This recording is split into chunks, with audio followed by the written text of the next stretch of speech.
Hello everyone, I'm back. This is Jan from orJANics 50nRaw, and I just made a video on the health improvements that I saw over my 1 year of pursuing a 100% raw food diet. And in this video, I want to talk about things that I would have done differently. Well, my 1 year commitment ended on my 51st birthday, which was October 14th this year. And I did feel you might be saying, well, why didn't you just keep going? Why didn't you just keep going? Well, it was a spiritual fast to begin with. And I wanted to draw closer to the Lord. That was my main purpose for pursuing the 100% raw food diet, was the spiritual fast. So when it was over, my fast had finished. Definitely eating the raw food lifestyle is by far the superior diet, added with cultured fruits and vegetables. That is a big, big plus. I am a big advocate of cultured fruits and vegetables, kombucha, cultured nuts, kefir. I mean, just has to be there, you know. But I've had about, I don't know, 7 or 8 weeks to reflect and think about what I would have done different now looking back.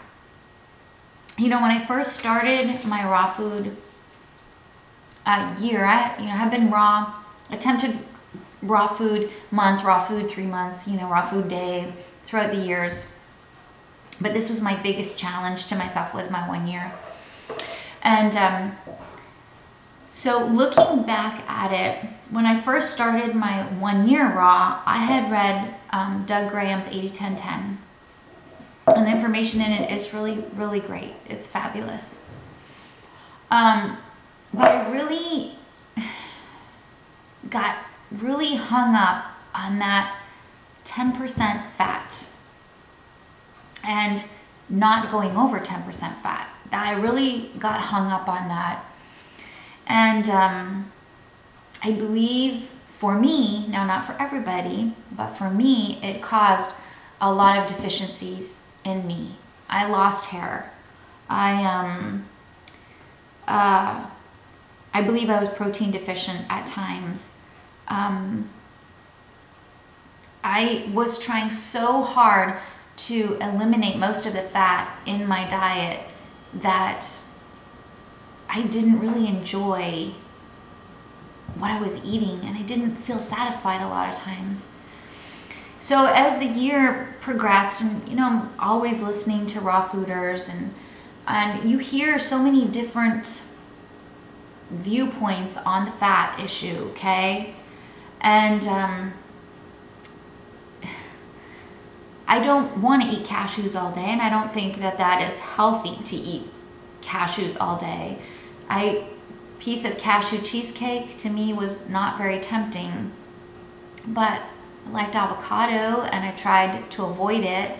I wanted chia seeds and flax seed, and I tried to avoid that because I knew 10% fat in your diet is like so little that really, even if you try and eliminate your fat, you're still going to get some.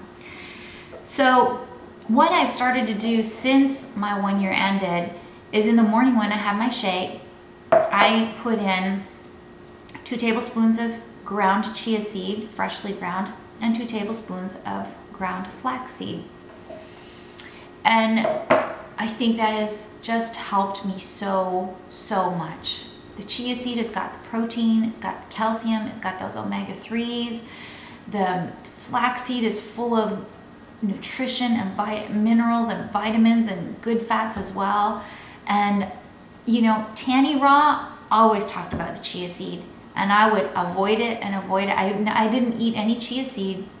I mean, I don't remember eating chia seed at all in my 1 year, because I felt like if I eat the chia seed and I eat the flax seed, I know it's good for me, but that's putting me over my 10% fat. And then when it comes time for me to have a salad dressing on my salad, what's a salad dressing without fat in it?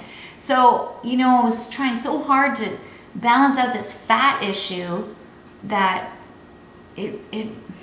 it did me more harm than good. I really truly believe that. I really do. For me, okay? So that's something that I will do differently the next time that I make a commitment to the raw food diet. And right now even, I'm eating, this has got chia seed in it and flax seed in it. So that's something I definitely would have done differently. I would have incorporated the chia seed and the flax seed daily in my diet, and I think I could have avoided a lot of deficiency by doing that. To me, the raw food diet and my lifestyle, now I'm married, I have children in my home, I have a business that is, in this economy right now, is a challenge to keep going. We are pastors of a church, we have a congregation, we have a very, very busy life. And to me, the raw food diet, my raw food diet year, it became kind of like all consuming. You're always trying to plan your raw food meals, because you're looking forward to your next meal. What am I going to eat now? Not only that, you're cooking for your family. And so it kind of became all consuming and really took up a lot of my thought time, a lot of energy, a lot of,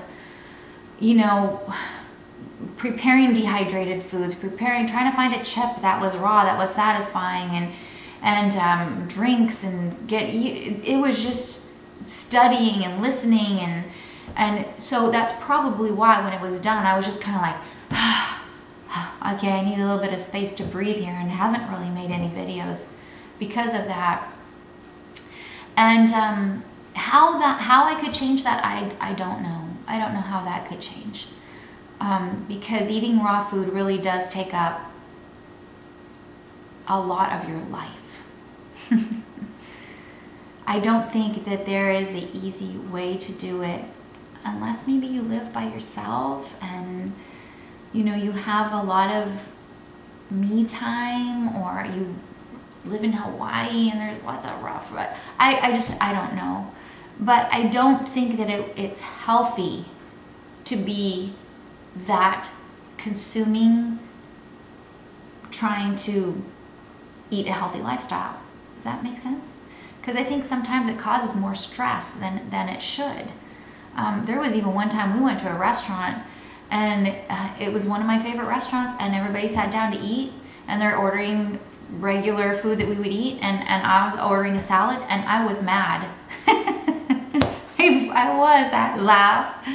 I was mad. I was mad that I was eating salad, and I could not enjoy a nice meal with my family out.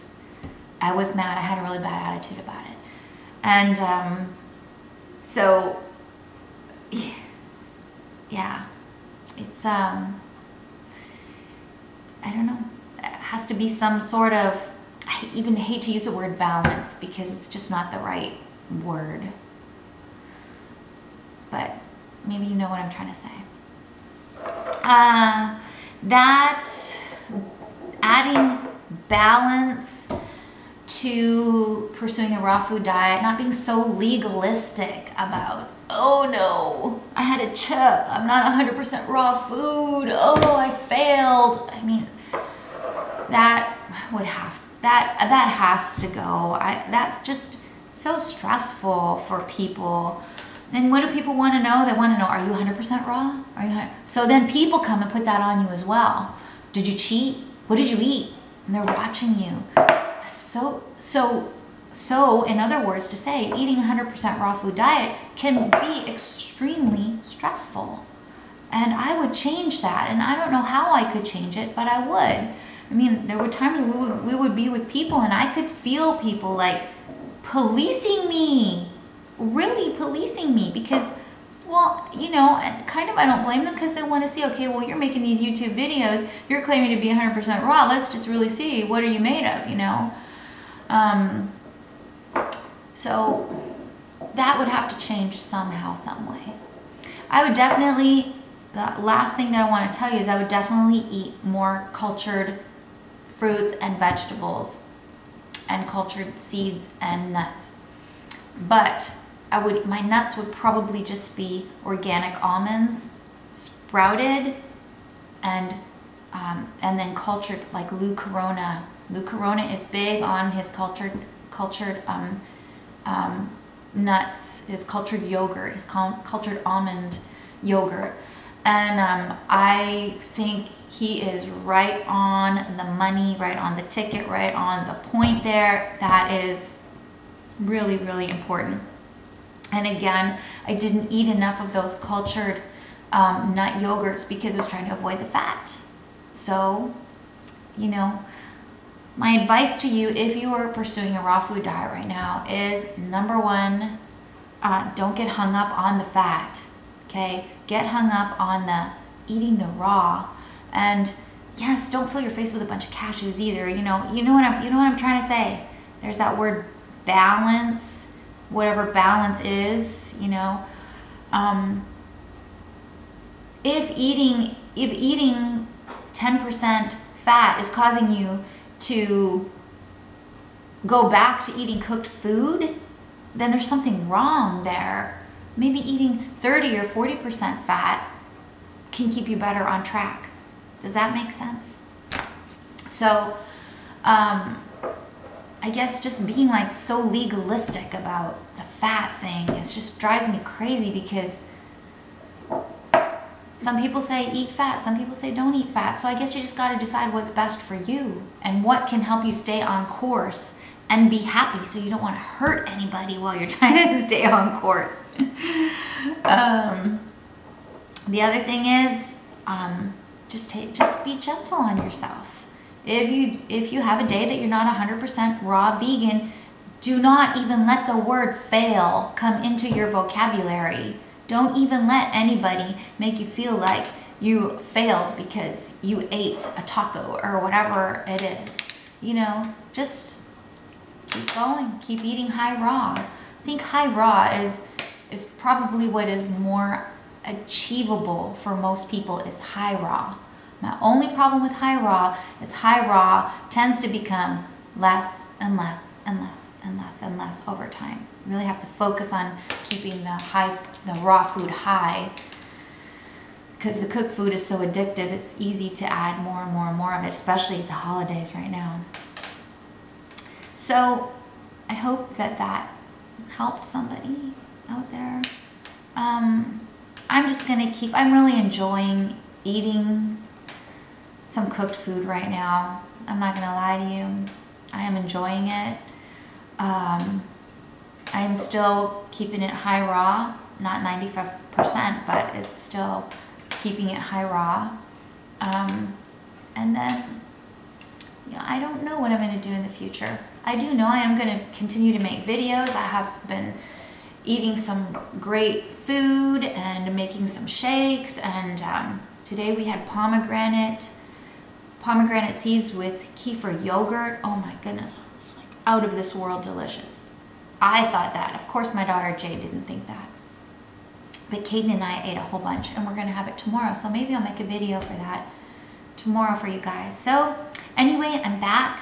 I've rested and had a break, and so I'll see you guys. Bye.